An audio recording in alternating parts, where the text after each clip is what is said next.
পানি খেলে সারবে 5টি রোগ, এবং বড় বড় রোগ থেকে আল্লাহ পাক রব্বুল আলামিন আপনার জন্য মুক্তির ব্যবস্থা করে দিবেন। আমাদের বিভিন্ন রোগ হয়, অসুস্থতা আসে, আল্লাহ পাক রব্বুল আলামিন কিন্তু এই রোগের শেফাও দিয়ে দিয়েছেন। আল্লাহ পাক রব্বুল আলামিন রোগ দিয়েছেন, রোগের শেফাও দিয়েছেন। সুতরাং এই চিয়া সিড ভিজানো পানি যদি আপনি সকালবেলা খালি পেটে খেতে পারেন, তাহলে আল্লাহ তাআলা বড় বড় 5টি রোগ থেকে আপনাকে হেফাজত করবেন। মনে রাখবেন, কোনো কিছুই কিন্তু আল্লাহ তাআলা অনর্থক সৃষ্টি করেন নাই। আল্লাহ তাআলা নিজে বলে দিয়েছেন, পবিত্র কোরআনুল কারীম খোলেন 4 নম্বর পারা 14 নম্বর পৃষ্ঠার 11 নম্বর লাইন, সূরা আলে ইমরানের 191 নম্বর আয়াতে আল্লাহ বলছেন, রব্বানা মা খালাকতা হাযা বাতিলা সুবহানাকা ফাকিনা আযাবান নার। আল্লাহ পাক রব্বুল আলামিন দুনিয়াতে কোনো কিছুই অনর্থক সৃষ্টি করেন নাই। এগুলো সব কিছু আল্লাহ তাআলা এই মানব জাতির সেবার জন্য, খেদমতের জন্য আল্লাহ পাক রব্বুল আলামিন তৈরি করেছেন। সুতরাং সকালবেলা আপনি খালি পেটে, রাতের বেলা চিয়া সিড ভিজিয়ে রাখবেন, সকালবেলা খালি পেটে সেই পানিটা খাবেন। আল্লাহ পাক রব্বুল আলামিন আপনার 1 নাম্বার যে সুস্থতার নিয়ামত দান করবেন, সেটা হচ্ছে রক্তের শর্করার মাত্রা কমিয়ে দিবেন। এই রক্তের শর্করার মাত্রা যদি বেড়ে যায়, তাহলে একজন মানুষ বড় ধরনের ক্ষতির ভিতরে পড়ে যেতে পারে। এজন্য রক্তের শর্করার মাত্রা কমে যাবে। সকালবেলা আপনি শুধু ওষুধ খাবেন পানি খাওয়ার জন্য, কিন্তু ফজরের নামাজ পড়বেন না, বিষয়টা এমন নয়। অবশ্যই আপনি সকালে ঘুম থেকে উঠবেন।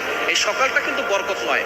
নবীজি সাল্লাল্লাহু আলাইহি সাল্লাম এই সকালের বরকতের জন্য দোয়া করেছেন। বুখারী শরীফের হাদিস, নবীজি সাল্লাল্লাহু আলাইহি সাল্লাম তার এই উম্মতের বরকতের জন্য দোয়া করেছেন, আল্লাহুম্মা বারিক লি উম্মতি ফি বুকুরিহা। আয় আল্লাহ, আমার উম্মতের সকালটা বরকতময় করো। আল্লাহ তাআলা এই দোয়াটা কবুল করেছেন। এজন্য যদি কেউ সফলতা অর্জন করতে চায়, সকালবেলা ফজরের নামাজ পড়বে, নামাজের পরে সে না ঘুমিয়ে কিছু ইবাদত করবে, এবং দোকান থাকলে, প্রতিষ্ঠান থাকলে ফজরের নামাজের পর পর খুলবে, ওইখানে আল্লাহ তাআলা বরকত দিয়ে দিবেন ইনশাআল্লাহ। এজন্য অবশ্যই সকালটাকে হেলায় খেলায় নষ্ট করবেন না। 1 নম্বরে হচ্ছে আপনি চিয়া সিড ভিজানো পানি খাবেন, ঠিক আছে, তবে অবশ্যই নামাজ পড়বেন। নামাজ না পড়ে, ফজরের নামাজ না পড়ে ঘুমিয়ে থাকবেন আর আপনি মনে করবেন আল্লাহ আমাকে শেফা দিবে, এটা কিন্তু কখনো হবে না। আল্লাহর ইবাদত করবেন, তাহলে আল্লাহ পাক রব্বুল আলামিন আপনাকে এই বিভিন্ন ধরনের যেই আল্লাহ তাআলা শেফার যে বস্তুগুলো রেখেছেন, সেগুলোর মাধ্যমে আপনাকে শেফা দিবেন।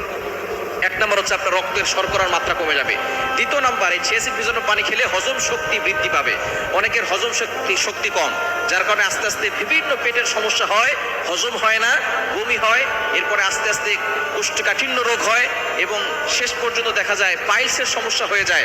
শেষ পর্যন্ত অপারেশন ছাড়া কোনো গতি থাকে না। এজন্য হজম শক্তি বাড়ানোর জন্য আপনি এই চিয়া সিড ভিজানো পানি খেতে পারেন। দেখবেন পেট পরিষ্কার থাকবে, পেট ক্লিয়ার থাকবে। সকালবেলা ঘুম থেকে উঠে আপনি ফজরের নামাজ পড়বেন এবং খালি পেটেই এই চিয়া সিড ভিজানো পানিটা খাবেন, হজম শক্তি বৃদ্ধি পাবে।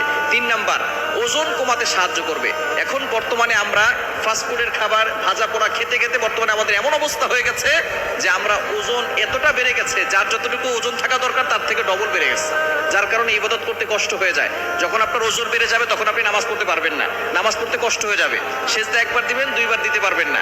আবার অনেক সময় দেখা যাচ্ছে যে এশারা নামাজ একটু বেশি, 9 রাকাত নামাজ, 4 রাকাত ফরজ পড়বেন, তার 2 রাকাত সুন্নত পড়বেন, 3 রাকাত বেতে পড়বেন, তারপরে যে আরো একটু নফল নামাজ পড়বেন, ওই পড়ার সুযোগ থাকে না, তখন আপনার বসে বসে অনেকে পড়তে পারে না।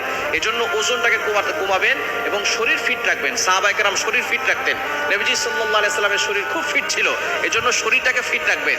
এই জন্য শরীর ফিট রাখলে আপনি নামাজ পড়তে কোনো অসুবিধা হবে না। আল্লাহর ইবাদত আপনি রাতভর করতে পারবেন। তাহাজ্জুদের নামাজে লম্বা সূরা ধরে আপনি নামাজ পড়তে পারবেন। এজন্য ওজনটাকে কমাতে হবে। ওজন কমানোর জন্য আপনি চিয়া সিড ভিজানো পানি খেতে পারেন। সকালবেলা খালি পেটে খাবেন, আপনার ওজন কমে যাবে ইনশাআল্লাহ। এবং 4 নাম্বার হচ্ছে আপনার হৃদরোগের ঝুঁকি কমবে। যাদের হৃদরোগ আছে, এই ঝুঁকি কমে যাবে যদি চিয়া সিড ভিজানো পানি খান।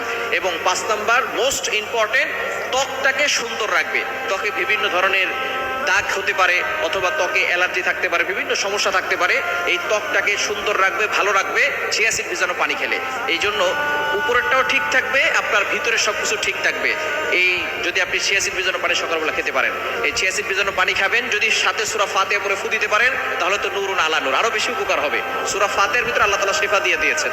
সূরা ফাতিহাকে বলা হয়, একটি সূরা ফাতিহার নাম হচ্ছে সূরাতুশ শিফা, এটা হচ্ছে শিফার সূরা। এই আয়াতগুলো হচ্ছে শিফা দানকারী। আর আল্লাহ তাআলা পবিত্র কোরআন কারীমের ভিতরে শিফা দিয়েছেন, এটা আল্লাহ তাআলা নিজে বলে দিয়েছেন। কোরআন খুলেন, 15 নম্বর পারা 9 নম্বর পৃষ্ঠা 2 নম্বর লাইন, সূরা বনী ইসরাঈলের 82 নম্বর আয়াত আল্লাহ বলছেন, ওয়ানুনাজ্জিলু মিনাল কুরআন মা হুয়া শিফাউ ওয়া রাহমাতুল লিল মুমিনিন। আমি আল্লাহ তাআলা মুমিনদের জন্য এই কোরআনটা রহমত স্বরূপ, শিফা স্বরূপ নাজিল করে দিয়েছি। সুতরাং এই কোরআনের ভিতরে শিফা আছে। আপনি সূরা ফাতিহা পড়ে ফু দিতে। ঘুম থেকে উঠে কোন খাবারগুলো খাবেন?